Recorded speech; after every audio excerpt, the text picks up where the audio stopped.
But once you take it all down, all over 800 studies at this point, and find out what they had in common, it was just this, 3. There was just 3 major reasons why people procrastinate. The first one was basically a kind of expectancy or grit. Now, grit is expectancy is kind of self-efficacy, self-confidence. Can I do it? Grit is even a better term because it's self-confidence contingent on hard work.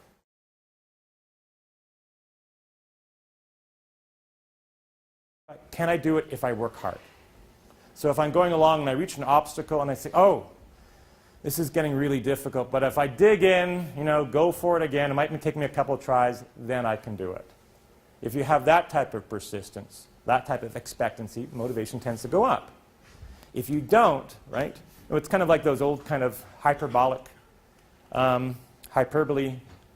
adages like, I think Ford was, if you think you can or if you think you can't, you're right. Okay, well, really, full one would just trip off the tongue as much. Should be, if you think you can, but if you think you can, you get a boost of motivation. If you think you can't, your motivation goes down, which then decreases your likelihood of success. So it's better to do it the first one. Next one we find is value and reward. Believe it or not, may I ask, for example, Victoria, what are some of the things you procrastinate about?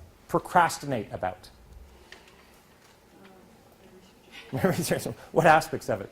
Like the entry.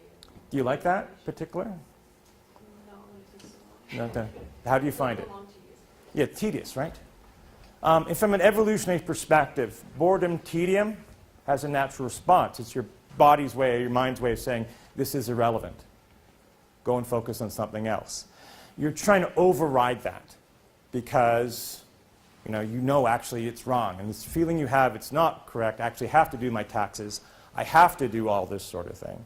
It's important for me, even though your body's giving you counter kind of impulses against it.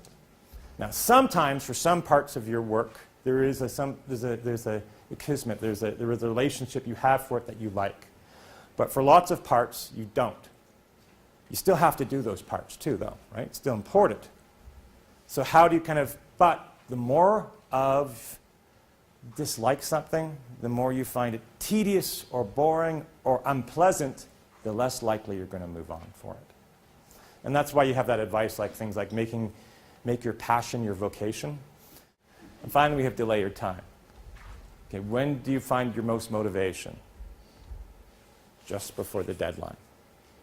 Now, if you have a really distant, well, this is not due for years and years and years, the motivation goes concomitantly down. So now we can put all those 3 together and apply it to a PhD thesis. Well, it's something you're doing for the first time, you have some uncertainty about it, your self-efficacy is not really high.